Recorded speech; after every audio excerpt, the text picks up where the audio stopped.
Jacques, chapitre 1, verset 5.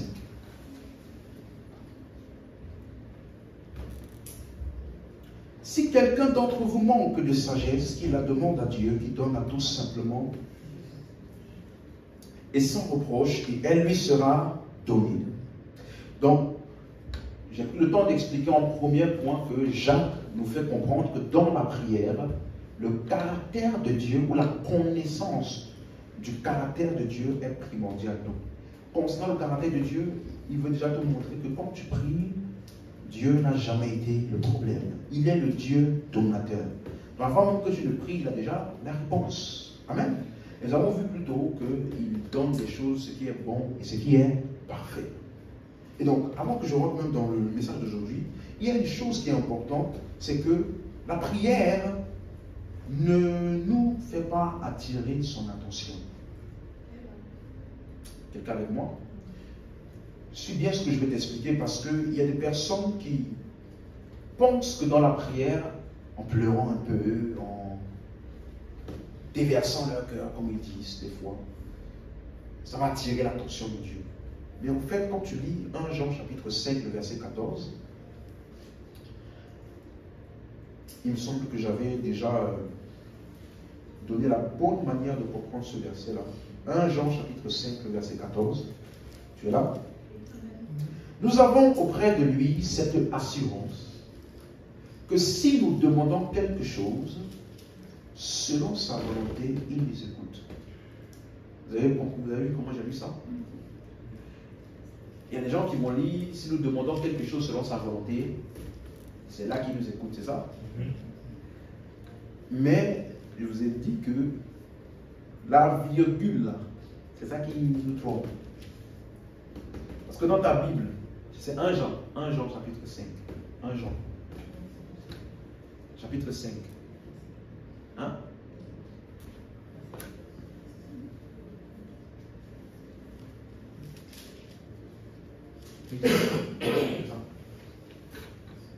Verset 14. Nous avons auprès de lui, ça commence comme ça? Ok. Donc, nous avons auprès de lui cette assurance que si nous demandons quelque chose selon sa volonté, il nous écoute. Généralement, les gens disent ça, ils veulent te dire qu'il faut que la chose que tu demandes là, ça soit selon la volonté de Dieu pour que Dieu t'écoute, c'est ça? Ça, n'est-ce pas? Je vous ai dit que dans le grec, il n'y a ni virgule ni point. Et l'endroit où ils ont mis la virgule là, c'est ça qui nous emmène à l'erreur.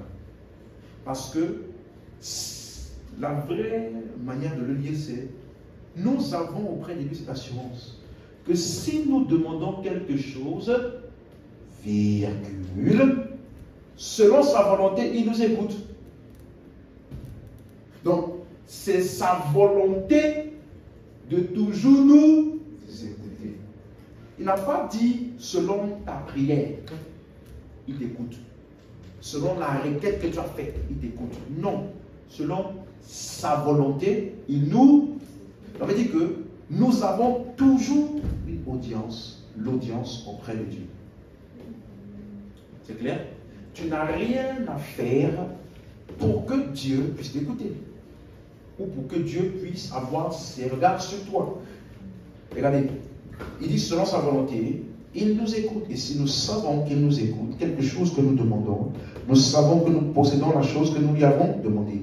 Donc, regarde qu'il fait un lien entre notre position devant Dieu, ou mieux notre relation avec le Père, et la façon dont nous obtenons des résultats dans la prière. Quel que soit ce que nous demandons, nous savons que nous avons, parce que il nous écoute toujours selon ça. Vous voyez un peu? Donc, il dit que notre assurance dans la prière vient du fait que nous savons que nous avons une audience auprès de Dieu. Quelqu'un suit? Ça veut dire que la prière ne consiste pas à chercher une audience avec Dieu, à chercher à ce qu'il nous écoute. Non, nous avons toujours une audience avec Dieu. J'aimerais que quelqu'un lise 1 Pierre 3, verset 12, rapidement. 1 Pierre 3, verset 12. 1 Pierre 3, verset 12. Juste une personne, le reste, vous pouvez rester dans 1 Jean 5. Car les yeux du Seigneur sont sur les justes, et ses oreilles sont attentives à leur prière. Amen. Quelqu'un a lu ça? Les yeux du Seigneur sont sur les justes et ses oreilles sont attentives à leur. Donc, ça veut dire que ce n'est pas ta vie de prière qui fait que Dieu t'écoute. C'est parce que tu es juste devant lui. Amen. Quelqu'un a compris ce que je viens de dire? Les yeux du Seigneur sont sur le juste. Il prie ou pas? Donc, c'est ma position de justice qui me garantit l'attention de Dieu. Donc, ça veut dire que, suis-moi. Si tu as bien compris la justification par la foi en l'œuvre de Christ, qui t'a donné cette position de justice devant Dieu, ça doit t'amener à avoir une vie de prière correcte. Tu vois que le but de la justification, c'est de nous permettre d'avoir un right standing devant Dieu. De telle sorte que nous puissions jouir des bénéfices de la prière. La justice n'est pas juste pour la justice, c'est moi je suis juste. Non, cette position de justice-là est pour que maintenant tu puisses jouir de tous les bénéfices de la prière. Parce que tu as toujours son attention, tu as toujours sa gloire, tu as toujours sa personne et tu as toujours sa présence. Tu as vu moi, toujours sa présence. Toujours sa présence. Tu ne cherches pas la présence de Dieu. Nous n'entrons pas dans sa présence par la prière. On ne vient pas devant lui par la prière. Parce que nous sommes toujours devant lui et toujours en lui. Vous avez compris? Nous sommes toujours devant lui. Ce n'est pas quand tu pries que tu deviens devant Dieu. Si les regards sont tout le temps sur nous, nous sommes toujours devant lui. Nous sommes toujours en lui. Donc ne considérez pas la prière comme un moyen d'atteindre Dieu. Vous avez compris ça?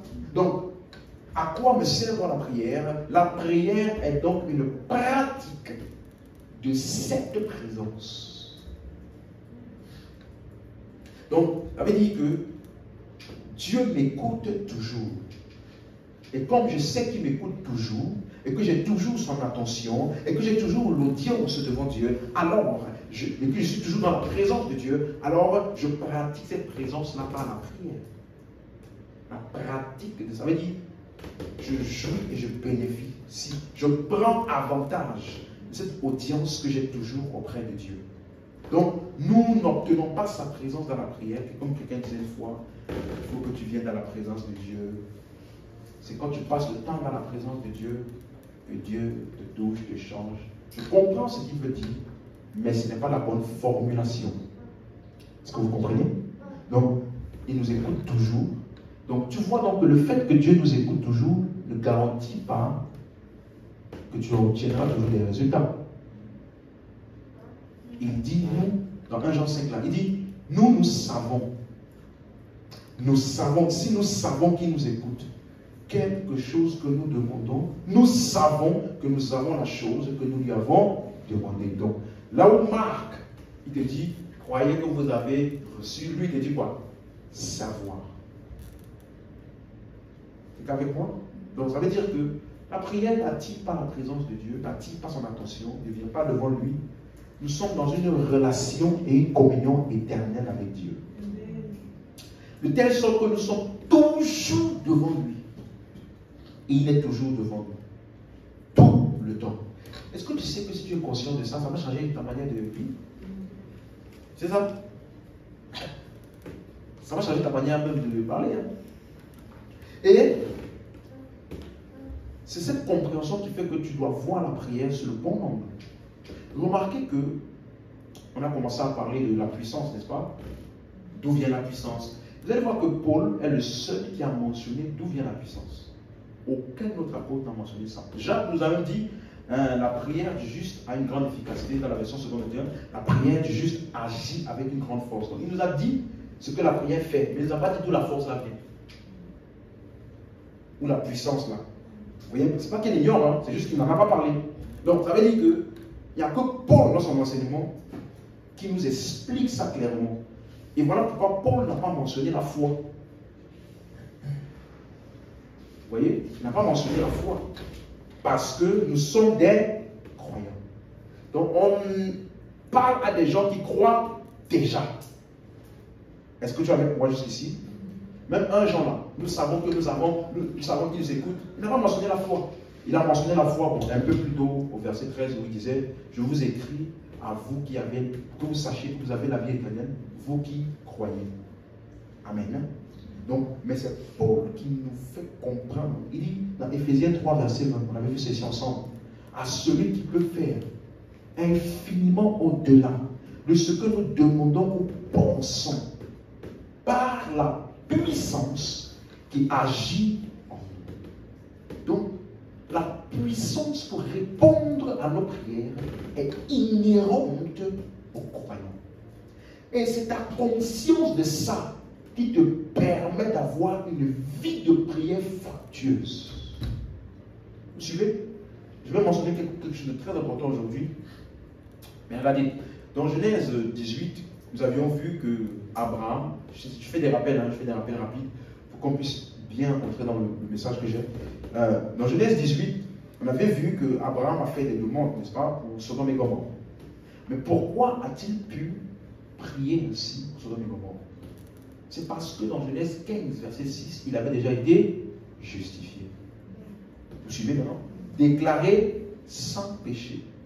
A dit que son péché n'était pas imputé à son compte. Ouvrons le texte rapidement, le psaume 32, verset 1 à 3. Ta conscience de ta nature de justice te permet de jouir pleinement des bénéfices de la prière. Ma justification doit m'emmener à bénéficier de cette relation dans la prière. Regardez le psaume 32, verset 1 à 3. On va dire 1 et 2, simplement. Si quelqu'un a trouvé, comme d'habitude, vous pouvez le lire rapidement. Heureux celui à qui la transgression est remise, à qui le péché est pardonné. Heureux l'homme à qui l'Éternel n'impute pas d'iniquité et dans l'esprit duquel il n'y a point de fraude. Heureux celui à qui l'Éternel n'impute pas son péché. Voici ce que Abraham jouissait dans la prière. Comment avait-il autant d'audace pour pouvoir parler de la part de Sodome et Gomorrhe? Qu'est-ce que cette audace-là? De pouvoir parler, plaider pour Sodome et Gomorrhe devant Dieu. Qu'est-ce qui lui a fait penser qu'il avait autant de capacité ou bien de droit devant Dieu de pouvoir faire ça? C'est ça. C'est ça là. Quelqu'un comprend ça maintenant? Il avait été déclaré juste. Donc il savait qu'il n'y avait aucune faute en lui. Donc, il pouvait se placer devant Dieu. On n'a pas dit qu'il ne péchait pas. Vous comprenez la différence quand je parle d'imputation? Elle dit que ses fautes n'étaient pas imputées à son compte. Donc, devant Dieu, son péché n'était pas considéré. Merci. Suivez ça? Et donc, en fait, l'audience de la prière est donc le fait que j'ai une position de juste devant Dieu. Qu'est-ce qui te fait déclarer avec audace à cette montagne? D'où te vient cette assurance?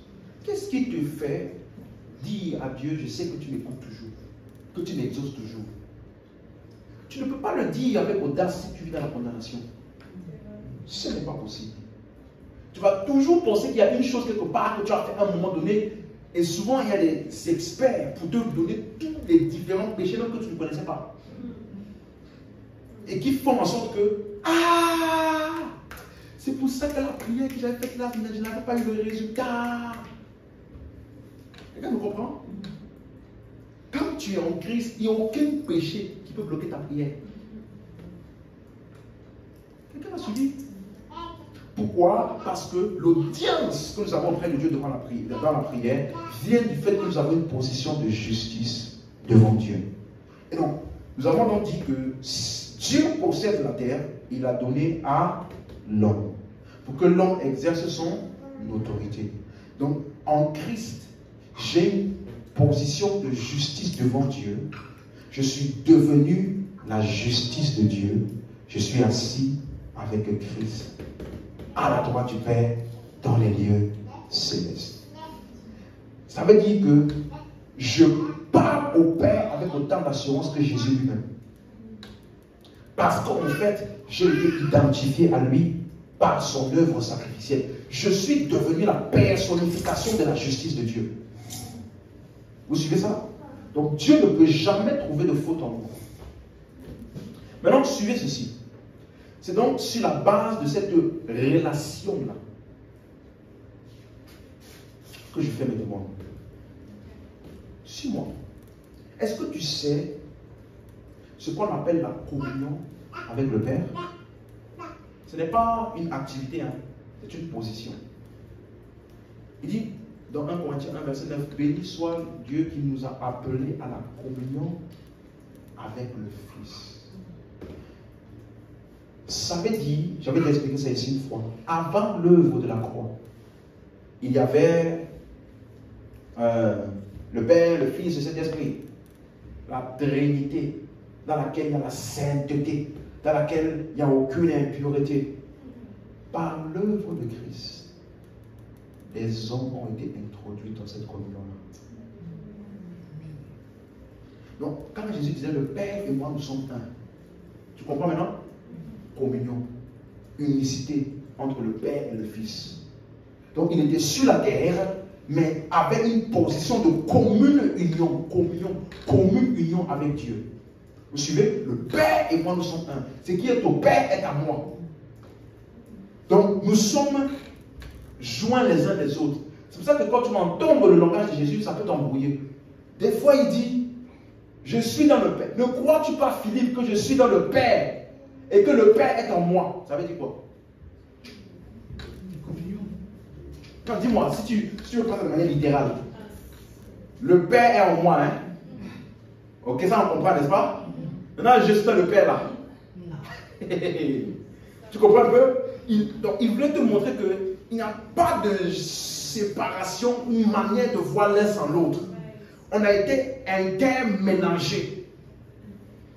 Maintenant, par l'œuvre de la croix, toi et moi, malgré nos péchés, nous avons été introduits dans cette union trinitaire. Voici à quel point l'œuvre de la croix t'a uni avec Dieu. Donc, tu ne cherches pas Dieu, tu ne cherches pas à t'approcher de Dieu, tu ne cherches pas à atteindre Dieu. Non, tu jouis de la communion avec Dieu. Si tu comprends ce que je t'explique là, ça va changer complètement ta manière et de prier et de faire les choses parce qu'en fait, tu es uni à Dieu. Amen. Et c'est sur la base de cette relation-là que je fais des demandes. Donc, mon identité en Christ, ou alors la connaissance de mon identité en Christ, affecte la façon dont je fais mes demandes. Vous avez compris? Plus un homme sait qui il est, ce qui leur appartient en Christ, et il y participe activement, plus il devient efficace. Et c'est ça que dans Philémon 1, verset 6, la version anglaise, King James, il dit, afin que la reconnaissance, la participation dans la foi devienne efficace par la reconnaissance de toute bonne chose qui est en toi, en Christ.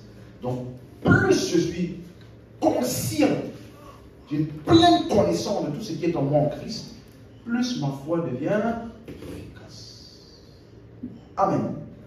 Donc, la semaine dernière, j'ai fini de parler des choses. C'est ça?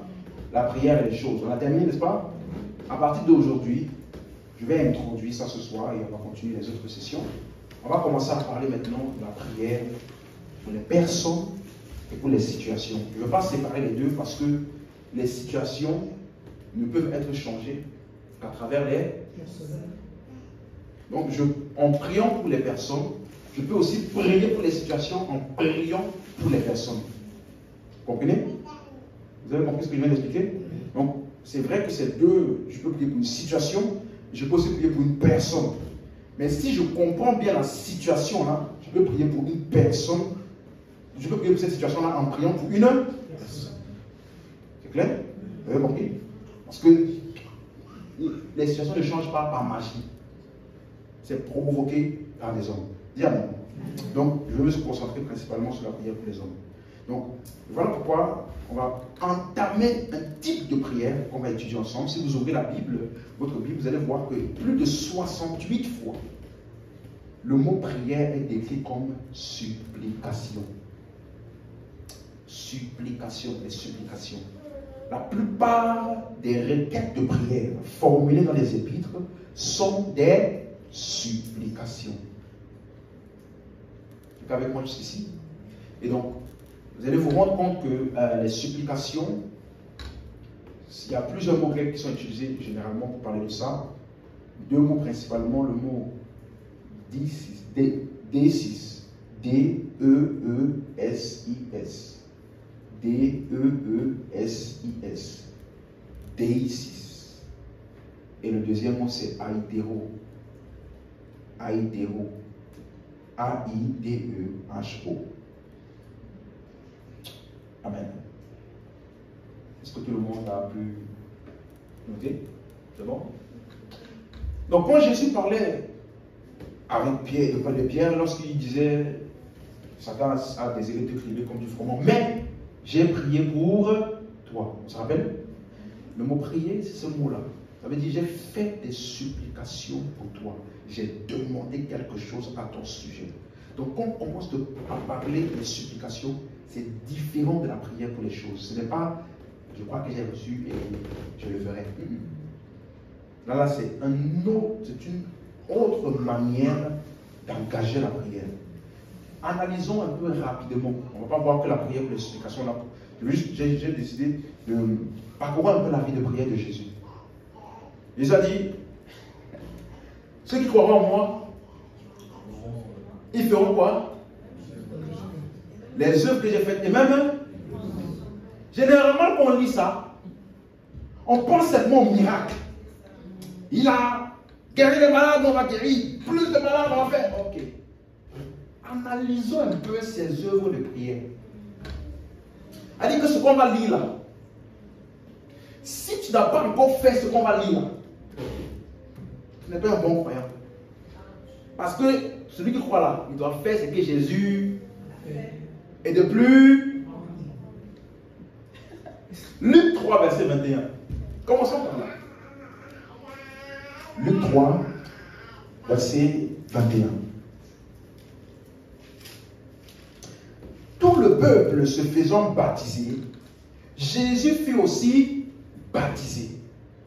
Et pendant qu'il priait, le ciel s'ouvrit. Donnez-moi pendant qu'il priait. Ah. Donc, on dit que Luc ici nous explique, parce qu'ici c'était lors du baptême de Jean.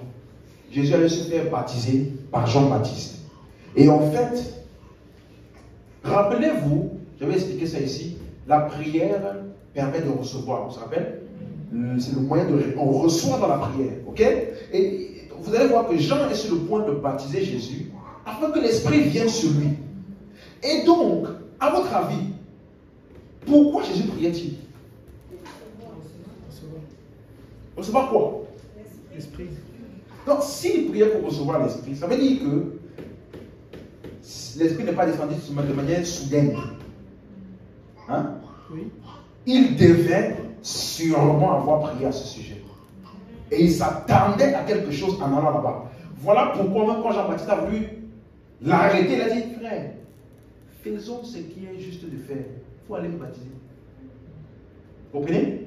Parce que il s'attendait à quelque chose. Ça veut dire que quand tu pries, tu pourrais prier pour... Donc, cette rencontre n'a pas trouvé Jésus sans qu'il ne sache à quoi s'attendre là-bas. Il savait ce qui allait se passer. Dis Amen, tu as compris. Donc, tu vas voir que la prière, donc ici, n'est pas toujours quelque chose que tu fais quand tu es dans le besoin uniquement. J'ai besoin d'argent, j'ai besoin de ceci, j'ai besoin. Non. Ici, Jésus dans sa prière est en train de s'aligner sur la volonté de Dieu parce qu'il la connaissait. Et donc, qu'est-ce qu'il devait faire? Demander et recevoir. C'est ça qu'on appelle demander avec foi. Quelqu'un se rappelle ça? Donc, Jésus a prié avec son baptême. Et franchement, je suis très reconnaissant à Luc d'avoir mentionné ça parce qu'aucun des autres ne l'ont mentionné. Et donc, on aurait pu croire que Jésus serait juste allé. Jean-Baptiste l'a baptisé, et ils se sont ouverts, et puis l'Esprit est venu sur lui. Amen. Et puis voilà, on aurait cru ça. Pourtant, Jésus a été participant dans tout ce qui s'est passé. Dis amen. Un autre texte, Luc chapitre 5, le verset 16. On entrevoit la vie de prière de Jésus. Pourquoi je vous explique ça? Parce que tu vas te rendre compte que la vie de prière d'un véritable chrétien est faite à 99%. Ou 99,19,99999% de supplication. Quelqu'un m'a dit là? La vie d'un, quand je dis un chrétien qui est conscient qu'il a un appel et que Dieu va servir de lui, qui sert Dieu, sa vie de prière, parce que c'est la vie de Jésus, n'est-ce pas? Il a dit, ma volonté c'est de faire, pardon, ma nourriture c'est de faire la volonté de mon Père. Donc il savait clairement pourquoi il était sur la terre. Et donc, quel est le type de prière qu'il a engagé régulièrement? Vous êtes avec moi? Luc chapitre 5, verset 16. Et lui, il se retirait dans les et à ton avis, priait-il pour les choses?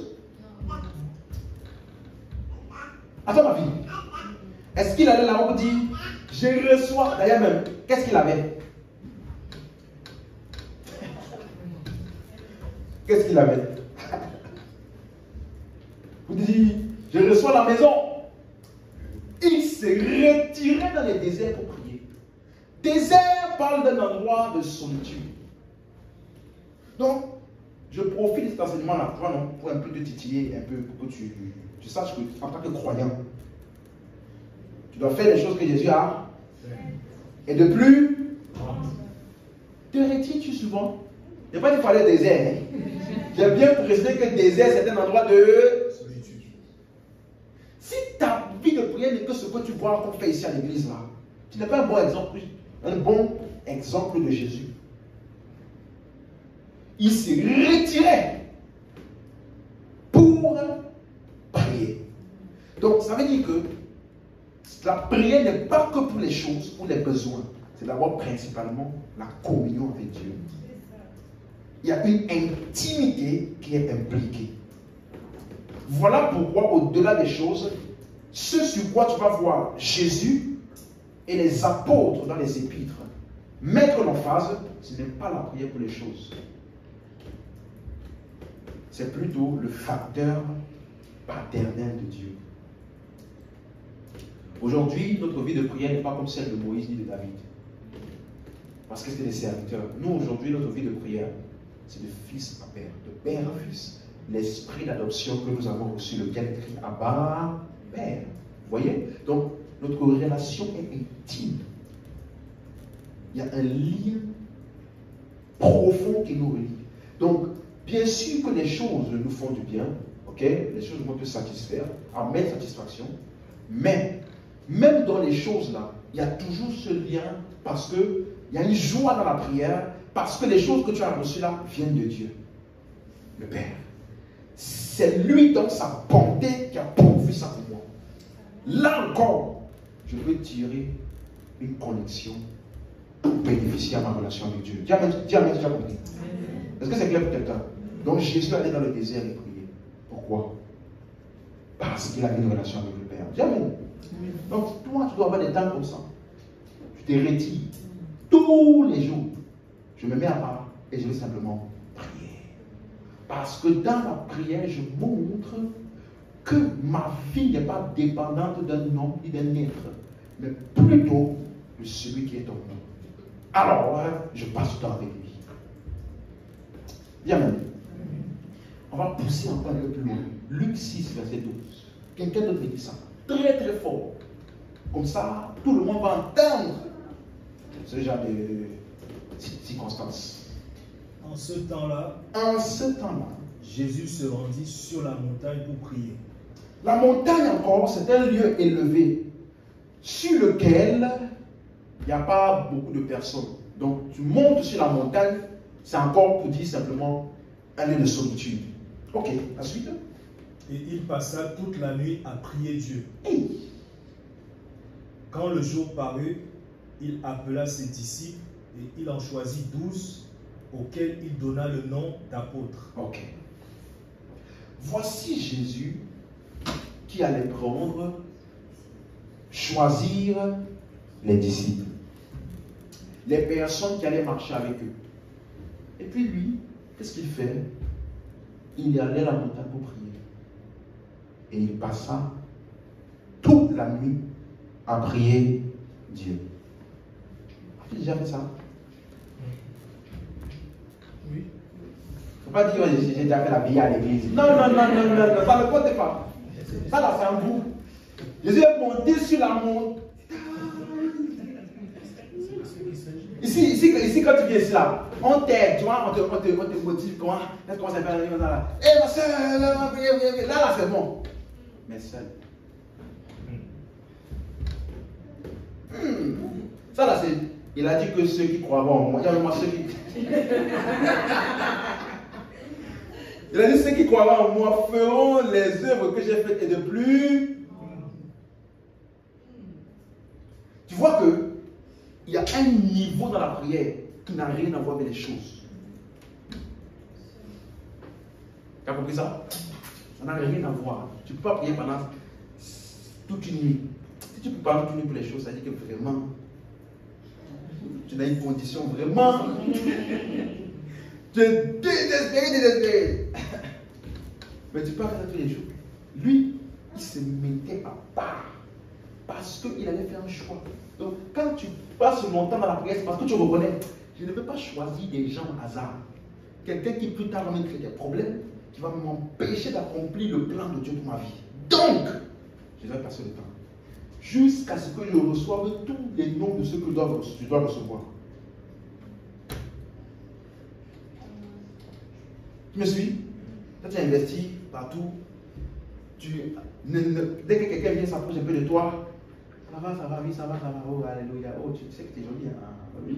Ah oui, je ne savais pas, oui, merci, on va dire ça. Et puis, un pasteur, en fait, il y a un frère qui me dit, tiens, il est là. Tu sais c'est qui? Tu le connais d'où? Est-ce que tu sais ce qu'il sera dans 20 ans? Il y a des choses que tu ne peux pas savoir, que Dieu sait. Donc, je ne vais pas faire l'erreur de découvrir dans 20 ans quelque chose que j'aurais pu éviter 20 ans plus tôt. Donc, même si ça prend du temps pour prier, je vais prier jusqu'à ce que je reçoive ce que je dois recevoir par rapport à ça. Ainsi, je marche selon le plan de Dieu. Et comment on a compris ici? Il passait la nuit à prier. Il priait pour les disciples. Il priait pour le plan de Dieu pour sa vie. Voici les genres de prières qu'on appelle supplication. On va entrer dans ça vraiment toute la nuit. Toute la nuit. Ça veut dire que la nuit n'est pas faite que pour dormir. Dis amen. La nuit n'est pas faite pour dormir. Dis amen. Il y en a qui ne disent pas amen. Ok, c'est pas grave. Au moins tu as l'information. Maintenant tu peux faire de l'information là, ce que tu veux. Tu me suis? Prière. Ça, c'est au-delà des choses. Maintenant, dans Jean chapitre 11, une autre prière de Jésus. Quelqu'un est venu jusqu'ici? Ça là, c'est Jésus. Hein? Donc, quand il dit, oh Jésus, qui est comme toi? Oh, tu m'as béni. Tu es venu vivre en moi. Il est venu vivre en toi, faire quoi en toi? Ce qu'il a fait est de plus grande. Donc, si lui, il a prié toute la nuit, avec que toi, tu l'as décidé même un jour, je prie. Une nuit, c'est combien de temps? Ça dépend de 12 heures. Je vais t'aider. Dans la culture juive, ce qu'on appelle toute une nuit, c'est de 18h à 6h. Parce qu'il y a ce qu'on appelle la première veille, deuxième veille, troisième veille, quatrième veille de la nuit. Donc, pour eux, la nuit commence à partir de 18h. 6h du soir. Donc, quand on dit toute la nuit, ça veut dire que première veille, deuxième veille, troisième veille, quatrième veille de la nuit. Et chaque veille, là, c'est 3 heures chaque jour. On est 18h, 21h, minuit, 3 heures. Pourquoi tu me dis comme ça? C'est la Bible. C'est pas moi qui écris. Savez-moi. Donc, toute la nuit, là, c'est de 6h du soir à 6h du matin. Donc, il a dit que tu vas faire ça. Et de toute l'homme. Amen. Il faut dire Amen. Quand tu dis Amen, c'est déjà par la foi déjà. Même si tu n'as pas fait, Seigneur, par ta grâce, nous y arrivons. Amen. Donc, quand tu vois le niveau de puissance avec lequel Jésus opérait, il ne faut pas simplement dire j'ai la puissance de Jésus en moi. Mais combien de temps prenait-il pour rendre ça disponible? Tu vois maintenant? Et puis il se lève le matin, il va. Il trouve un paralytique, lève les marches. Et toi aussi, tu dors, tu te réveilles. On a de Jésus. Lève ta marche. Et puis le paralytique, tu regardes comme ça.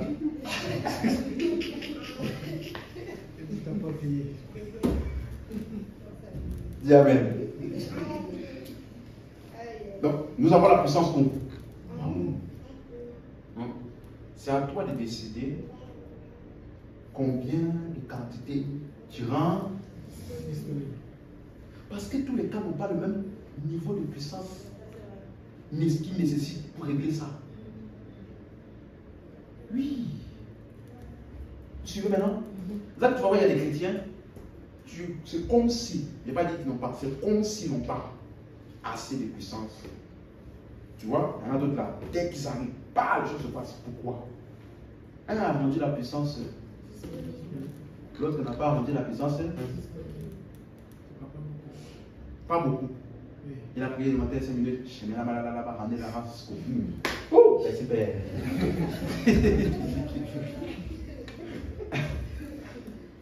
Tu me suis? Suis-moi. Plus sérieusement, si tu veux être un chrétien qui impacte, sois un chrétien qui prie. Ne vous êtes jamais demandé pourquoi Jésus, il faisait des miracles, il enseignait, il y avait toujours des choses extraordinaires. Mais quand les disciples viennent lui demander de leur apprendre quelque chose, ils n'ont pas dit Seigneur, apprends-nous à méditer la parole. Seigneur, apprends-nous à prêcher. Ils n'ont même pas dit Seigneur, apprends-nous à chasser les démons. Ils ont dit Seigneur, apprends-nous à... Parce que c'est des gens qui sont de la culture juive. Donc ils ont grandi avec l'habitude de prière. Les Juifs prient. Mais ils ont vu qu'entre lui là, quand il sort de ces moments de prière, on voit des choses. Nous, quand on prie aussi, on ne voit pas de don. Seigneur, on a compris finalement que tout ce qu'on voit à l'extérieur là, ça vient de là-bas. Apprends-nous à prier. Voilà pourquoi il dit, le Fils ne fait rien de lui-même. Il ne fait que ce qu'il voit faire au Père. Quand voyait-il?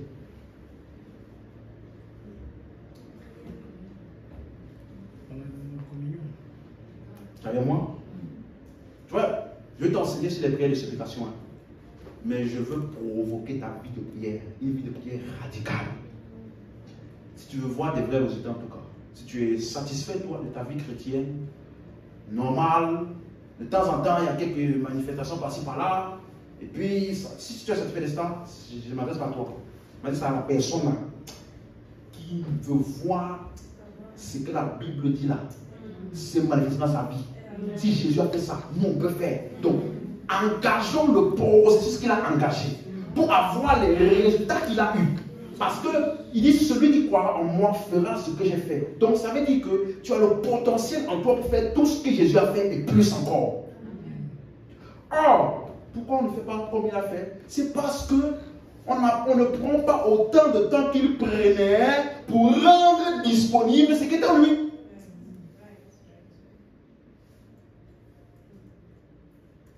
Dis Amen si tu as compris. Je suis venu provoquer ta vie de prière. Il faut que tu sois quelqu'un de prière. Ce qu'on fait ici, là, c'est pour te donner un exemple, te booster un peu. Maintenant, chez toi, là, tu dois des fois prendre, bon, 22 heures, téléphone, mode avion. Tu dois apprendre à faire ça. Tu pries. Je suis en prière, je te réponds dans quelques minutes. Donc, tu es en prière et tu me réponds que tu es en prière. Tu n'es pas en prière. Toujours. Tu dois apprendre du mode d'avion. J'enlève la chaise de ma chambre. J'enlève. Même si l'envie de dormir vient, je ne vais pas pouvoir dormir. La chaise. Oui, chaise ou le lit. Non, pas le lit, pas le lit. En tout cas, je me mets dans une pièce où dormir là ne sera pas facile pour moi. Souvent, il y en a parmi nous là. Tu ne peux pas faire. Souvent, même là, tu as une connaissance que tu connais. Tu prends mon téléphone. Tu fais ma porte à clé. 22h, 6h. Il est prié. Au début, ça sera dur. Tu vas prier 1 heure. Tu vas dormir, tu vas te réveiller. Tu pries encore, tu dors, tu te réveilles. Tu pries encore, tu dors. Ça là, c'est quand tu as décidé d'être sérieux. Tu veux voir des vrais résultats. Tu veux voir Dieu se manifester à travers toi. Il n'y a pas de raccourci. Dis Amen si tu as compris. C'est qu'il dit là en nuit. Si tu veux, on revient dans la prière. La prière, vous savez. Si tu veux, je te parle comme ça. Mais si tu veux voir des vrais résultats, tu n'es pas fatigué d'avoir des prophéties. Je vois Dieu t'utiliser. Je vois Dieu, je vois. Tout le monde a déjà vu tout c'est toi. Ne comprends-tu pas que pour activer ça là, la puissance est déjà en toi. Donc les prophéties là sont pour activer encore le désir de voir ça. Maintenant tu vas dans la prière pour enfanter ça. Dis-moi si tu as compris ce que je dis. Comment peut-il rester toute la nuit en prière? Il priait quoi? Qu'est-ce qu'il disait? Et laisse-moi te choquer. Il ne priait pas en langue. Parce que la prière en langue est un des bénéfices de la nouvelle création, la nouvelle alliance. Donc pendant toute une nuit, il priait dans sa langue là. Hey Jésus. Grâce à Dieu pour nous. On a pas. Dis Amen. Voyons voir le dernier cas. Quelqu'un me dit Jean 11. Jean 11. Maintenant, ici, Jésus, Jean 11. Maintenant, ici, Jésus, devant Lazare, il a prié aussi. Mais différemment. Amen. Verset 33.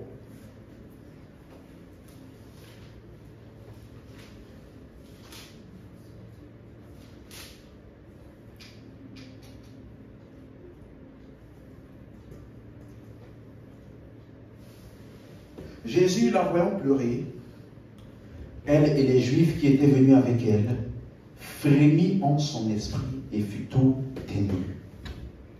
Tu vois, ici on dit, il frémit en son esprit. Ça veut dire qu'il a réagi à partir de son esprit. Qu'est-ce qu'il a fait pour que on puisse dire qu'il a fait ça? Qu'est-ce que la personne qui relatait là, elle a vu quoi de Jésus? Il a fait quoi exactement pour qu'il dise, il a frémi en son esprit? Moi, j'ose dire qu'il priait. Parce qu'il gémissait de son esprit. Regardez la suite, je vais comprendre. Verset 34.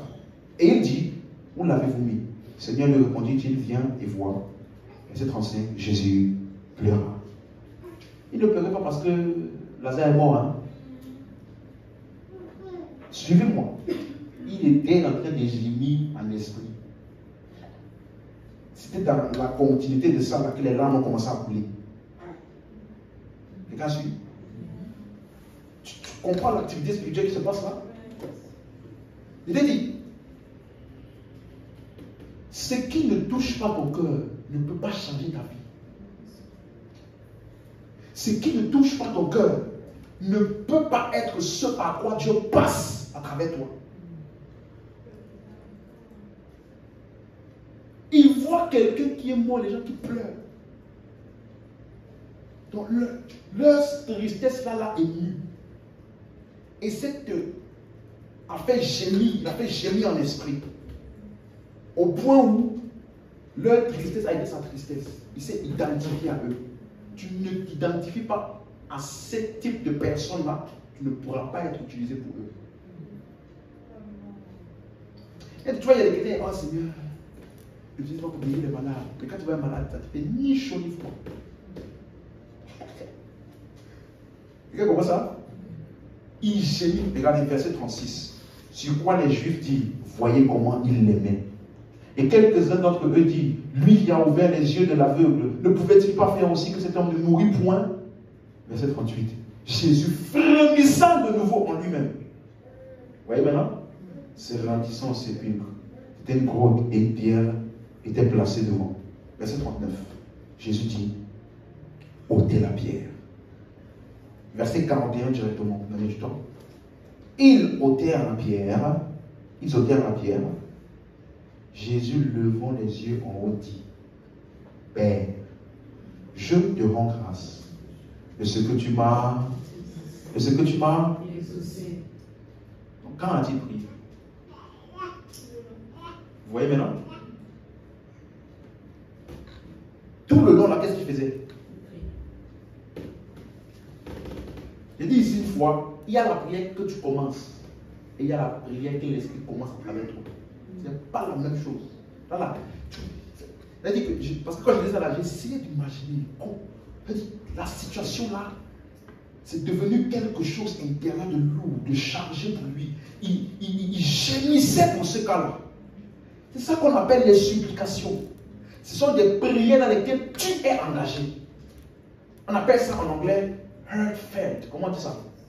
Senti, mais vraiment profond. Heartfelt. Comment on dit ça en français? Cœur touché. Ça vient du cœur. C'est un sujet dans lequel tu es engagé. Voilà. Et après, maintenant, ça te permet d'engager la prière. Et il dit merci de ce que tu m'as exaucé. Maintenant, regardez ceci. C'est 42. Pour moi, je savais que tu m'exauces toujours. Mais j'ai parlé à cause de la foule qui m'entoure, afin qu'ils croient que c'est toi qui m'as envoyé. Vous voyez? Donc il a dit ça pour que la foule entende. Verset 43.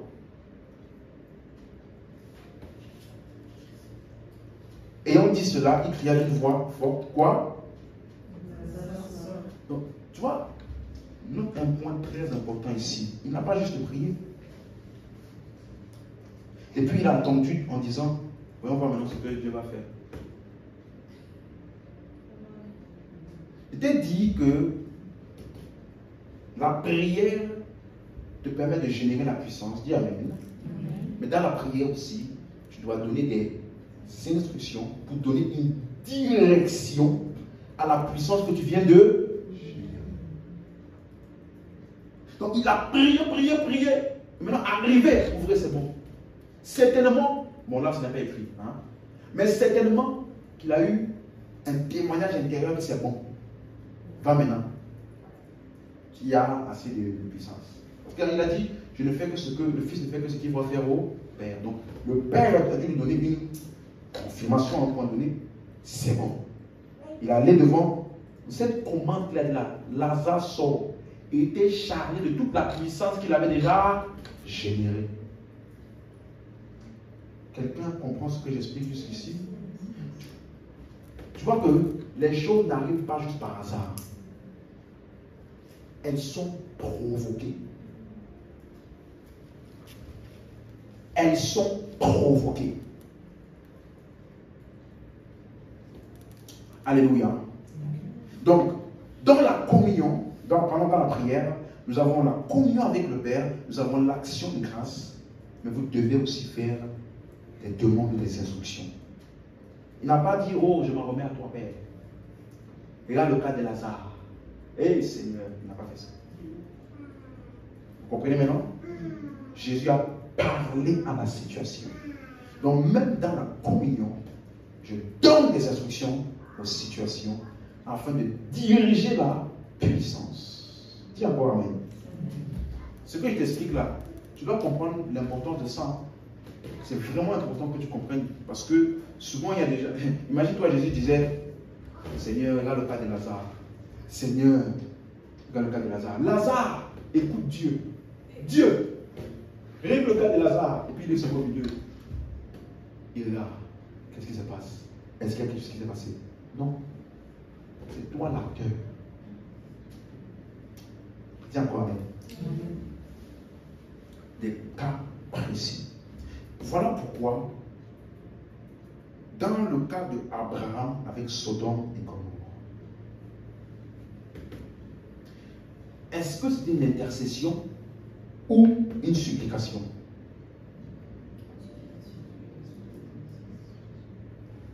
Explication.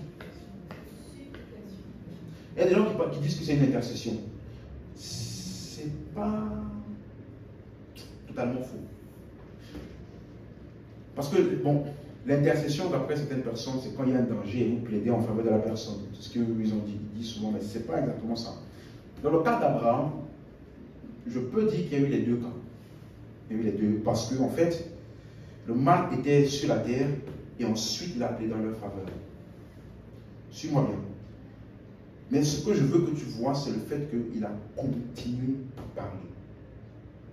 Voici une caractéristique indispensable dans la supplication.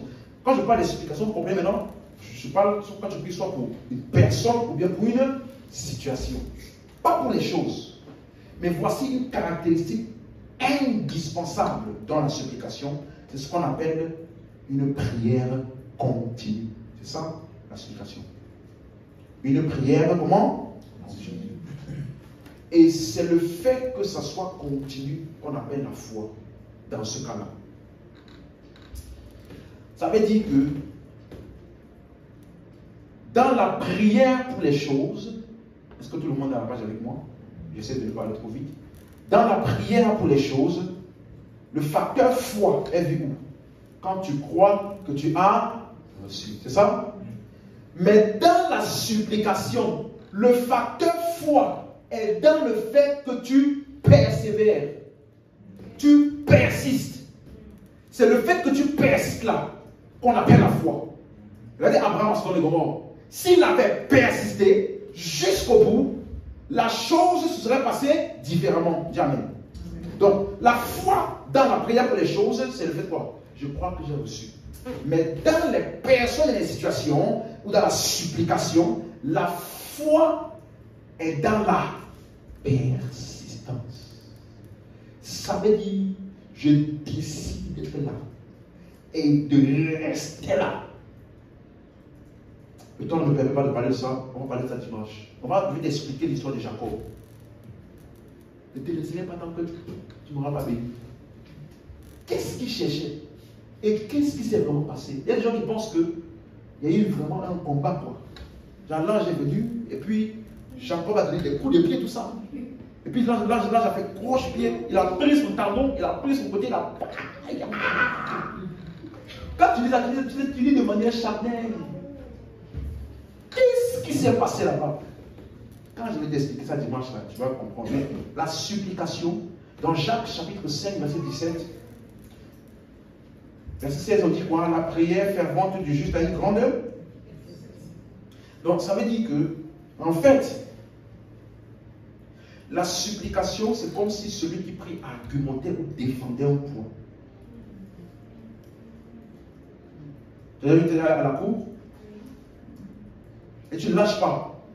Il y a des cas là, tout le monde sait que c'est lui le coupable. Mais l'avocat, il ne va pas lâcher. Il va donner toutes les preuves, il va ponctuer tout ce qui est nécessaire pour montrer que ce n'est pas lui. Pourtant, tout le monde sait que c'est lui. C'est ça. Toi, la supplication, c'est ça. En anglais, il appelle ça, dans la prière fervente juste là, il appelle ça la prière sérieuse et continue. Dans la version Darby, Jacques 5, verset 16, regarde la version Darby de ça. Jacques 5, verset 16, version Darby.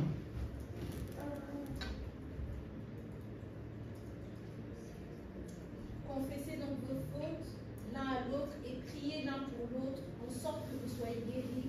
Verset 16. Oui, la fin, juste la fin, plus 16. La fervente supplication du juste peut beaucoup. La fervente quoi? Supplication. Donc, de quel type de prière parlait-il là? Supplication. Supplication. Maintenant, regarde ceci. Verset 17 maintenant.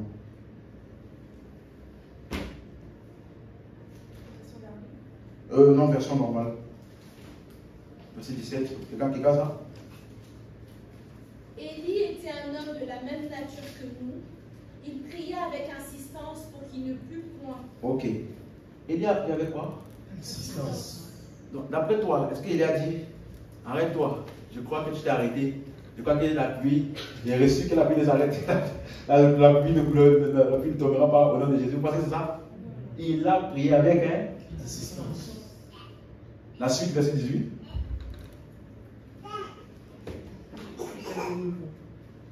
Il pria de quoi? Regarde la prière de supplication. On prie avec insistance, encore et encore, et à nouveau, et encore, et à nouveau, et encore, et à nouveau. C'est le facteur persistance là qu'on appelle la foi. Ça veut dire que, sur moi maintenant, si je reconnais que j'ai l'autorité pour affecter ça là, je resterai cantonné sur ça jusqu'à ce que ça marche. Si je laisse tomber, c'est parce que je suis pas assez persuadé que j'ai l'autorité dessus. Quelqu'un compris ce qu'il explique? C'est ça la supplication. Encore et encore. C'est pour ça que presque toutes les prières dans les épîtres ne traitent pas des choses. Vous avez vu quand je voulais vous enseigner sur la prière pour les choses à Chaléou? Matthieu, Marc, Luc, Jean. Tu ne verras pas ça dans les épîtres. Même le plus proche, c'est peut-être Philippiens 4, verset 6, où il dit ne vous inquiétez de rien, mais en toute chose faites connaître vos besoins à Dieu. Mais ça encore, cette prière-là, ce n'est pas pour les choses. Parce qu'il dit, et la paix de Dieu, qui surpasse toute intelligence, gardera vos cœurs. Donc ça, c'est le genre de prière que tu fais quand tu as trop de problèmes qui viennent te pressionner là. Tu fais ce genre de prière-là. Ce n'est pas pour la chose, hein. C'est pour garder ton cœur. Dans les épîtres là, ils ne mentionnent pas trop ça. Mais les épîtres te parlent des supplications. Je ne cesse de faire mention de vous. Je ne cesse de prier pour vous. Je ne cesse, je ne cesse, je ne cesse. Supplication. Une prière qui vient du cœur dans laquelle tu es engagé. Ce n'est pas le genre de prière que tu pries un peu un coup et puis en passant comme ça, je te confie telle personne. Seigneur, fais quelque chose. En passant. Non, non. Tu es engagé et tu exerces ton autorité et ton influence dans la prière parce que tu es impliqué. Amen. Je vais juste, en 10 minutes, je vais juste toucher l'histoire de Jacob. Vous permettez? Juste, j'introduis ça parce que je veux que tu rentres chez toi avec quelque chose avec lequel tu vas réfléchir et je vais continuer dimanche avec ça. C'est clair? Lisons ça rapidement. Genèse 32, verset 24. Qu'est-ce qui s'est passé avec Jacob? Genèse 32, verset 24.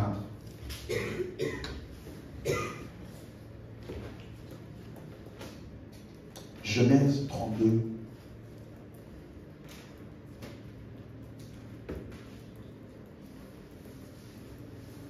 Donc ici, tu vois, vous allez vous rendre compte, c'est quand Jacob il est sorti de la maison de Laban et il était en train de retourner dans la maison de son père, où il savait aussi que son père, son frère Ésaü l'attendait avec vraiment la haine et la colère contre lui depuis des années.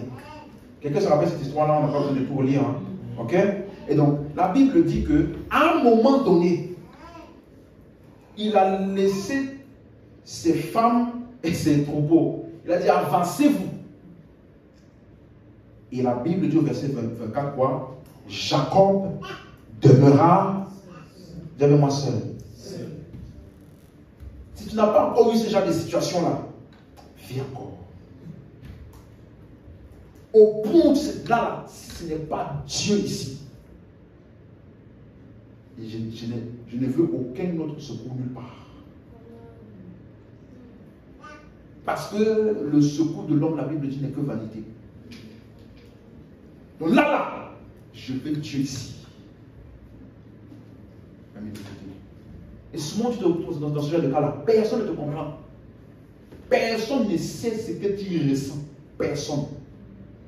Tu peux expliquer ça au psychologue, au pasteur, au frère, à la soeur, à tout le monde. Et les réponses qu'ils te donnent là montrent qu'ils n'ont pas conscience de ce que ça génère en toi. Là, c'est un appel pour que tu sois seul. Il demeura seul. Regardez la suite. Alors un homme lutta avec lui jusqu'au lever de l'aurore. Verset 25. Voyant qu'il ne pouvait le vaincre, cet homme le frappa à l'emboîture de la hanche. Et l'emboîture de la hanche de Jacob se démit pendant qu'il luttait avec lui. Verset 26. Il dit, laisse-moi aller car l'aurore se lève. Et Jacob répondit, je ne te laisserai point aller que tu ne m'aies béni. Verset 27. Il lui dit, quel est ton nom? Et il répondit, Jacob. Il dit encore, ton nom ne sera plus Jacob, mais tu seras appelé.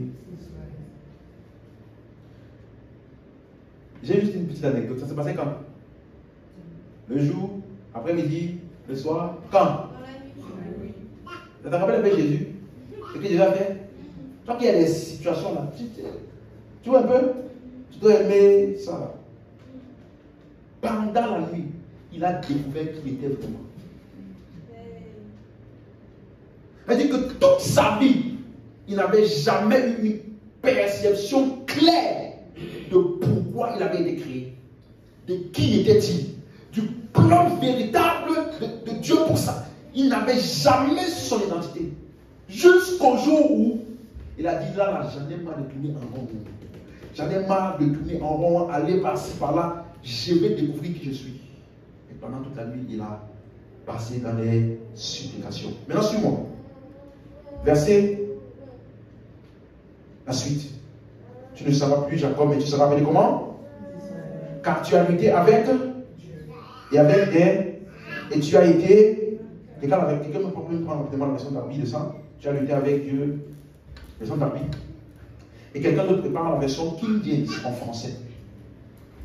Quelqu'un avec moi? Ok. Version d'Arbi. Et il dit, ton nom ne sera plus appelé Jacob, mais Israël, car tu as lutté avec Dieu et avec les hommes, et tu as prévalu. Dis avec moi, tu as prévalu. Ça veut dire que dans toute cette histoire-là, le point clé était que Jacob a fait quoi? Donc il y a quelque chose sur lequel il a prévalu. Premier point. Donc c'est comme s'il y avait un conflit. Il y avait une opposition en face sur lequel il devait prévaloir. Et on dit, tu as lutté avec Dieu.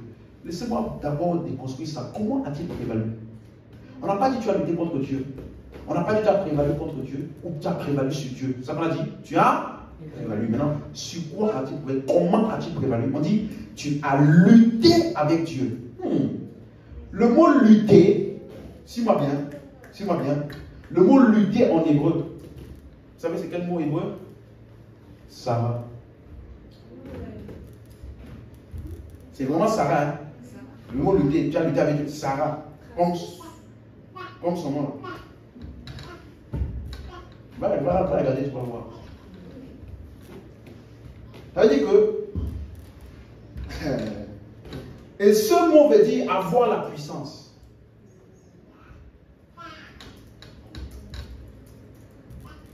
Le mot Sarah, tu as lutté avec Dieu, ça veut dire avoir la puissance.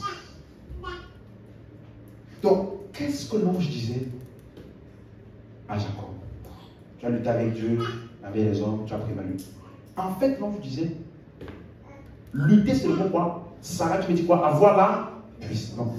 Parce que tu as eu la puissance, tu avais la puissance avec Dieu, tu as donc pu prévaloir auprès des hommes. Parce que tu avais parce qu'il avait la puissance avec Dieu, il a pu donc prévaloir auprès des hommes. Parce que ce pourquoi il priait là, ce pourquoi pardon, il était en train de faire toute cette aventure qu'on est en train de voir là, était par rapport à une situation qui impliquait les hommes. Quelqu'un me suit?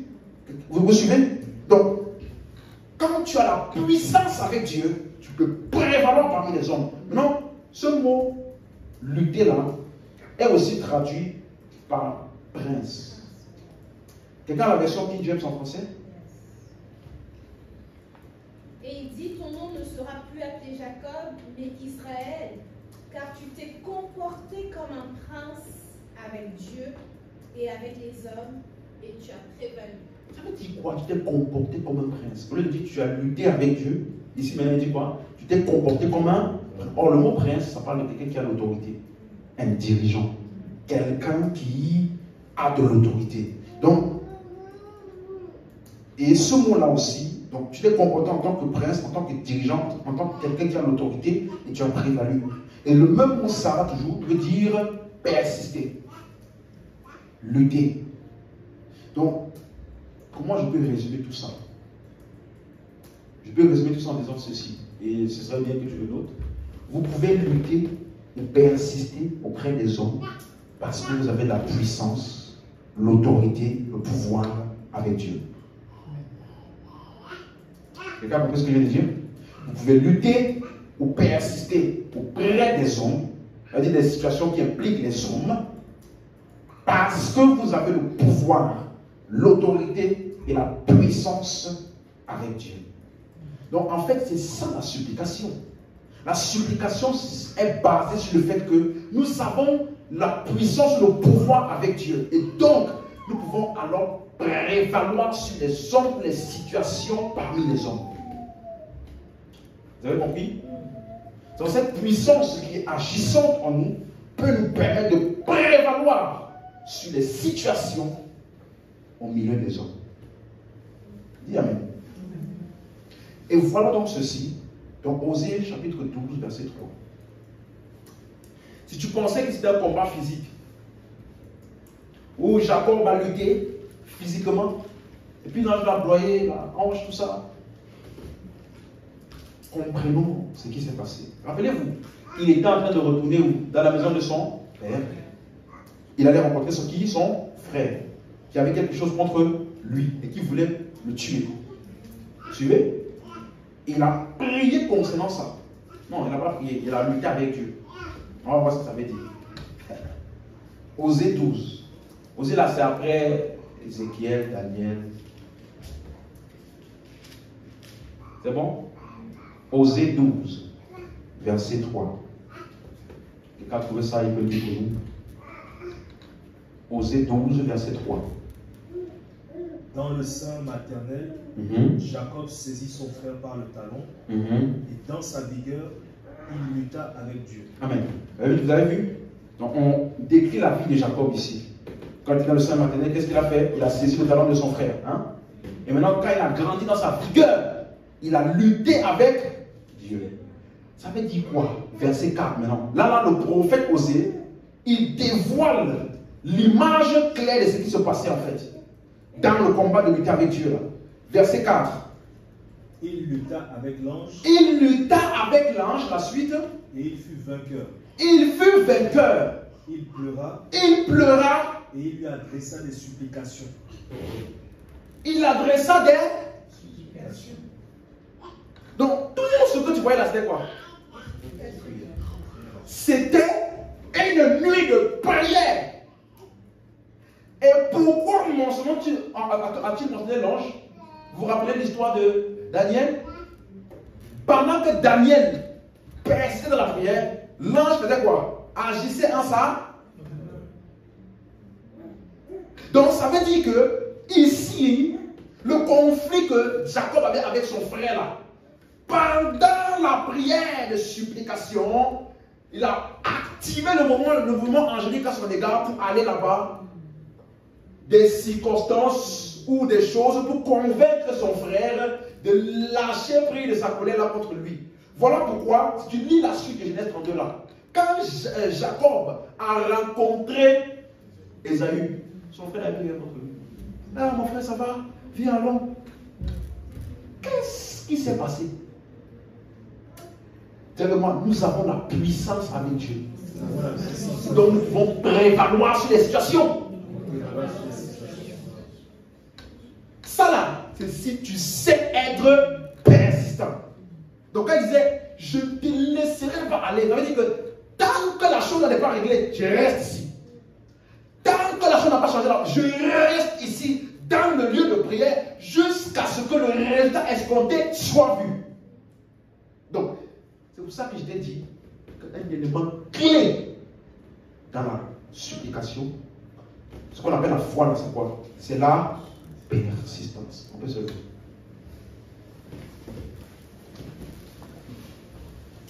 Il y a des chrétiens, dès qu'il y a un truc qui ne se passe pas comme tu veux, tu abandonnes. Ne soyons pas de ces chrétiens qui désistent facilement. Même quand tu ne vois pas encore les choses, suis-moi, l'autorité est toujours entre tes mains. C'est toujours à toi de décider si tu vas persister, tu vas laisser tomber. C'est encore entre tes mains. Quelqu'un m'a compris? Non. Donc qu'est-ce qui s'est passé dans l'histoire de Jacob? Est-ce que Jacob est en train de bagarrer avec quelqu'un? Non. Il est en train de faire des supplications. Et c'est ça qui a changé la circonstance avec son frère. Alléluia. Je suis en train de te faire comprendre tout ce que tu es capable de faire. Si tu apprends la persistance dans la prière.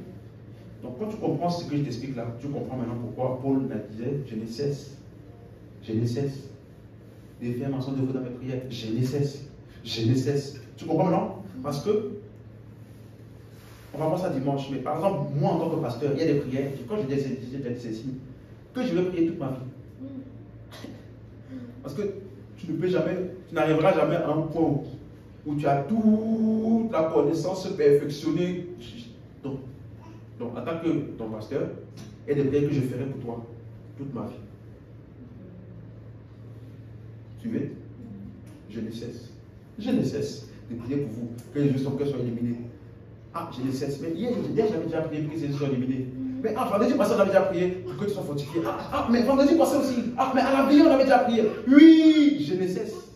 C'est la persistance là qui donne à la supplication toute son autorité et sa puissance.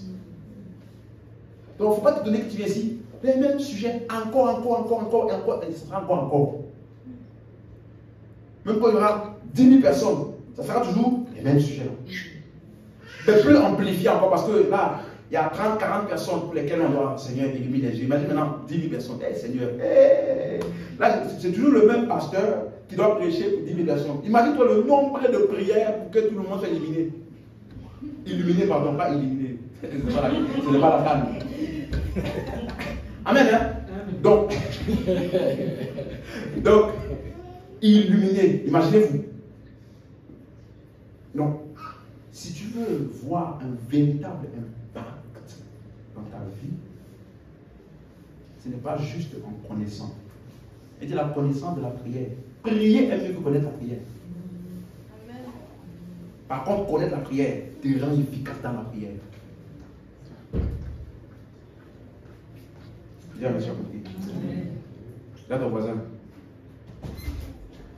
Sois un homme de prière. Un homme de femme de prière. Décide de passer du temps dans la prière. Si tu veux voir des vrais changements. Décide. Oh, il y a toujours. Amen. Quelqu'un a compris? Quelqu'un est béni ce soir? Prends quelques minutes et rends grâce à Dieu. Merci Seigneur.